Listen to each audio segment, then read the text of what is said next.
Welcome back to Click Academics. In today's video, I'm going to be teaching you guys how to solve this exponential equation.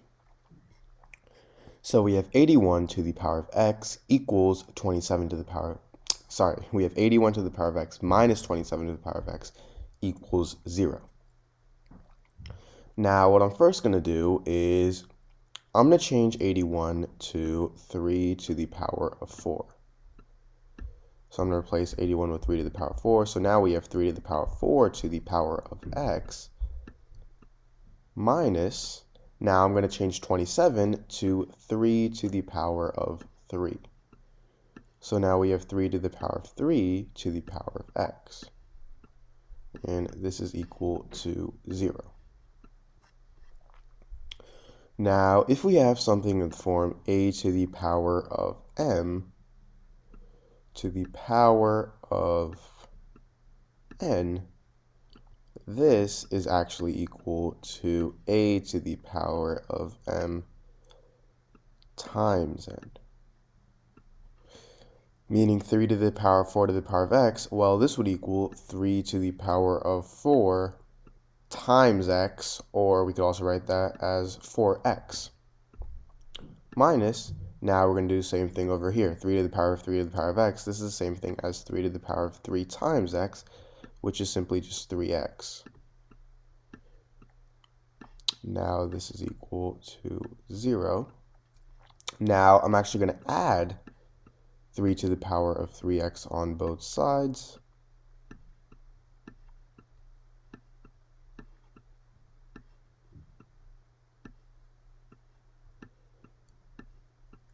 So now we get 3 to the power of 4x.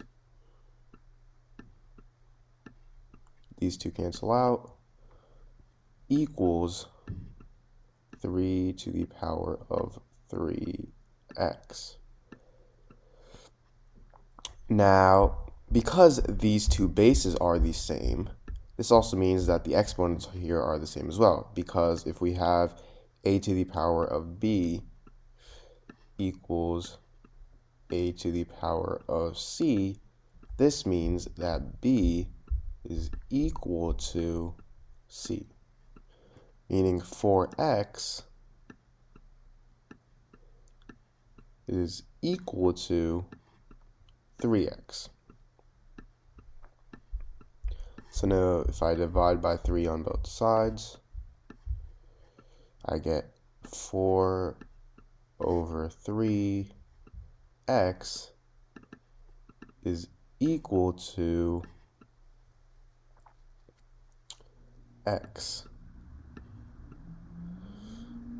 Meaning the only value that would fit this would be 0. So x is equal to 0. And as you can see, if we plug 0 in for this equation, we get 81 to the power of 0 minus 27 to the power of 0 equals 0. And anything to the power of 0 is 1. So we get 1 minus 1, which does equal 0.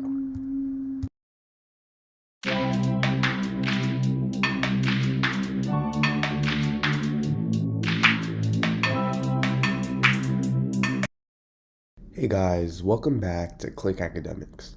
In today's video, I'm going to be teaching you guys how to solve this exponential equation. So we have m to the power of 4 equals 4. So what I'm first going to do is I'm going to subtract 4 on both sides. So now we have m to the power of 4 minus 4 equals 0.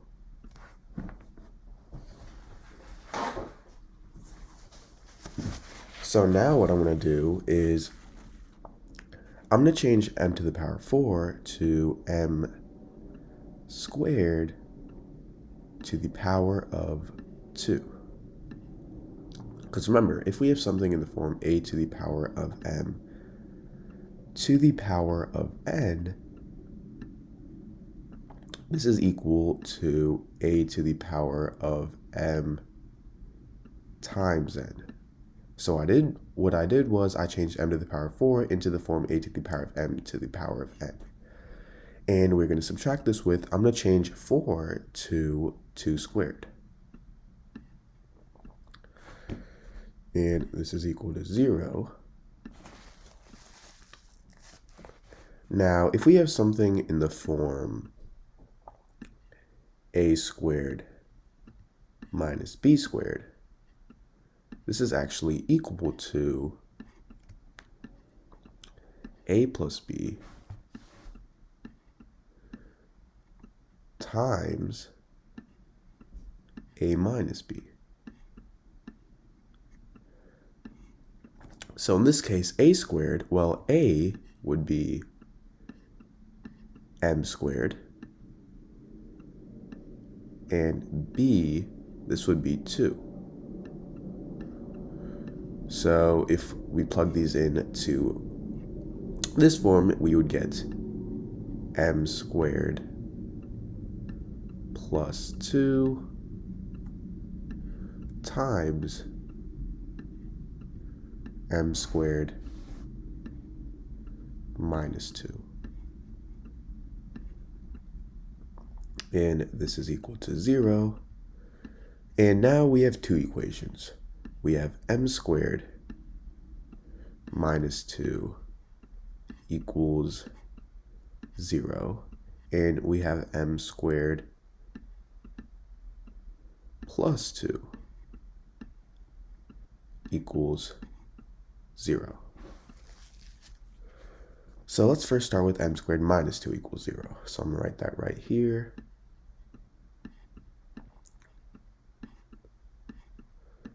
So what I'm first going to do is I'm going to add 2 on both sides.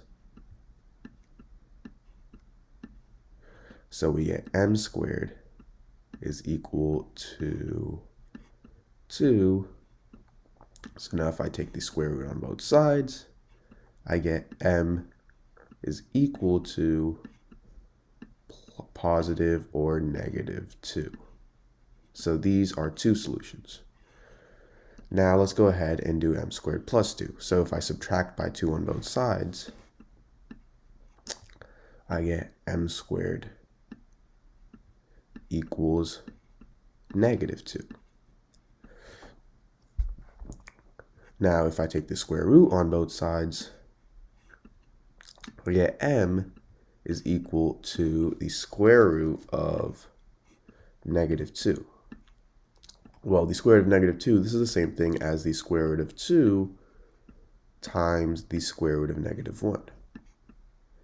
And the square root of negative 1, this is equal to I. So this would be positive or negative square root of 2 I. So m is also equal to this. So these are the 4 solutions to this equation.